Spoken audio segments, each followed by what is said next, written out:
Welcome to Forbidden Island, published by Gamewright. Game designed by Matt Leacock, illustrations by C.V. Thanger.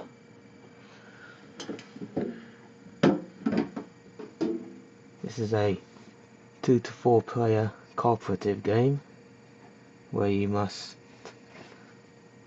obtain these 4 treasures. Very nice.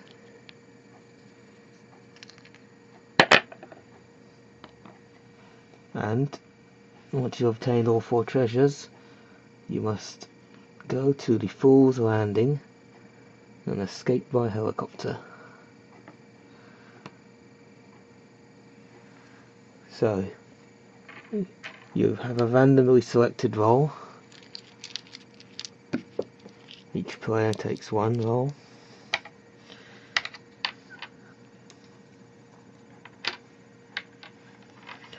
And they have a predetermined starting point. You can see in the bottom right there.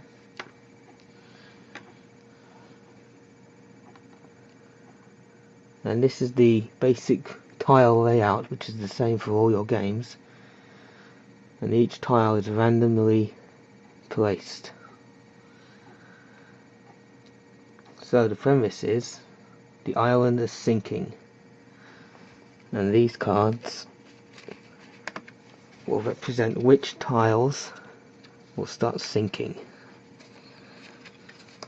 So you draw a couple of these at the start of the game, turn them over. So you can see this one's Cave of Embers, which is the one over here. Turn it over and that's the flooded side. So you do the same with the other cards. Lost Lagoon here, which is over here. Turn it to its flooded side.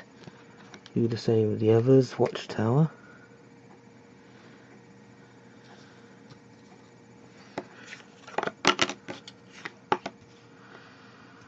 Whoops, make sure there's a bit of a space between the tiles. You'll need it. And let's just have a look at the others here. Phantom Rock, Cliffs of Abandon, Breaker's Bridge. So let's get to that. Oh, there's Breaker's Bridge, Phantom Rock, Cliffs of Abandon. So these are all flooded now. You should turn them one by one, by the way. Now, players have several actions, 3 to be precise. And what they can do is they can move to an adjacent tile,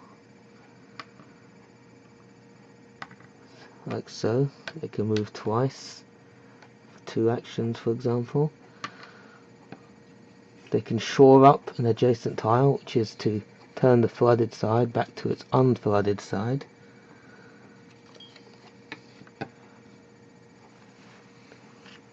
They can also, if they're on the same tile as another player, they can give their card.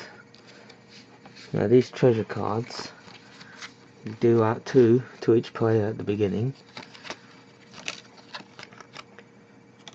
And these treasure cards represent what you need to obtain these particular treasures. So, a player might have 2 of these in his hand, and you'd want to collect 4 and be on the specific tile that has that treasure symbol. So for example, Temple of the Sun has this particular treasure, which is this, and he'd need 4 of these and be standing on this tile. Using his action, then he can take this treasure. So you do the same for all the other treasures.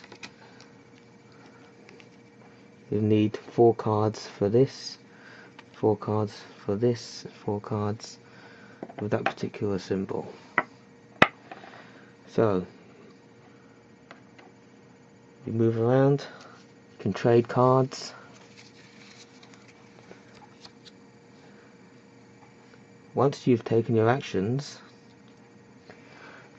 you draw 2 cards. Most of these will be treasure cards, helping you and other players. Some of them will be special actions. The helicopter lift is required to use the helicopter from the Fool's Landing, but you can also use it during your game to move some of your other players to other tiles. There's several of these cards, but they are limited. And you can also get sandbags, which allow you to shore up any tile on the island, so you don't need to be next to adjacent tile. You can just take this one and turn it back to its unflooded state.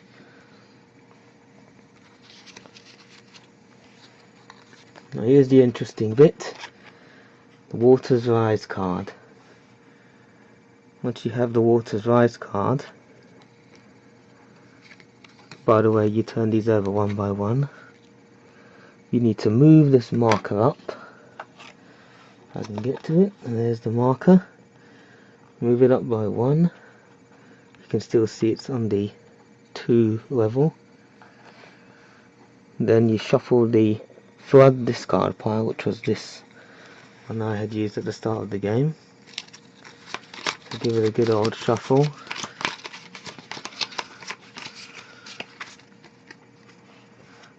Place it back on top. Now, after the draw of the treasure cards, you need to take 2 flood cards and you turn them over one by one, and this will tell you which card tiles are going to start flooding again. So, Cave of Embers. Now, once you have a tile that's already flooded and you draw its corresponding flood tile, it is now destroyed and removed from the game. So you can't move on to it, and it effectively starts blocking your path, so limiting where you can go.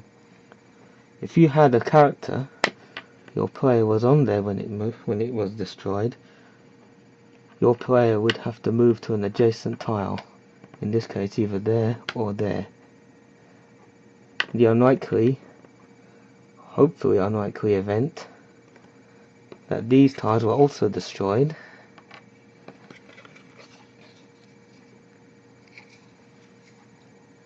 you would have nowhere to go, and the whole team would lose.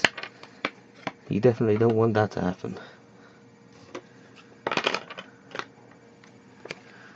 So you turn over the next card, and this also becomes flooded too. So you find the watchtower, so this will be destroyed too. For example, let's take that Cave of Embers away. So, if your player is on the tile when it's destroyed, you need to swim to an adjacent tile.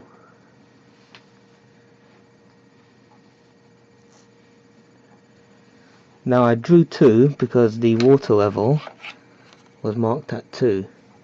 If the water level went up to 3, as you can see there, goes up by 1 notch if you draw the Waters Rise card, then I will be drawing 3 cards instead.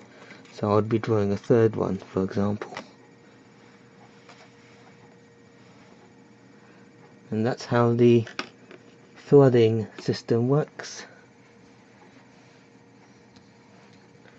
Now each of these characters has a specific role and allows you to move about or pass cards more efficiently.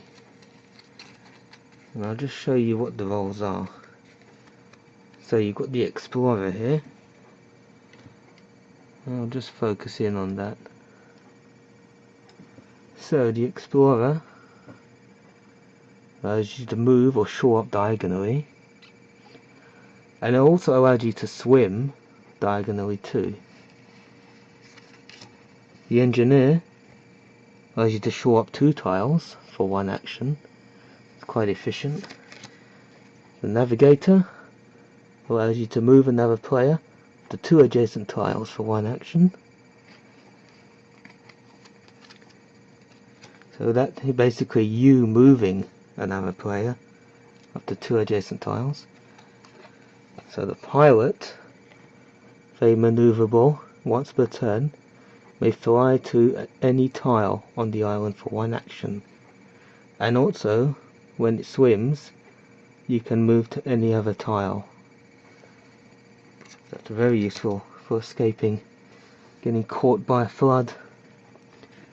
The Messenger allows you to give treasure cards to any player anywhere on the island, not just on the same tile.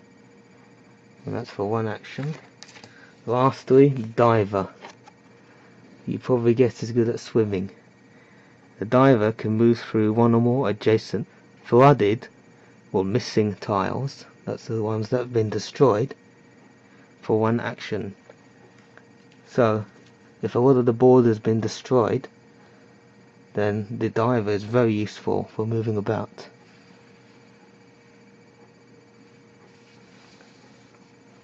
And that's essentially Forbidden Island. Hope you've enjoyed this video, and I think we'll just have a quick look at some of these tiles. Some really good artwork on these. So there's your Bronze Gate. That's the flooded side. Really nice dunes there, Lost Lagoon. There's your Iron Gate, Silver Gate. You can see that's where the players are starting. And I'll show you, for example, this is where there are 2 actually, 2 of each of that treasure symbol. So there are 2 tiles that have this symbol.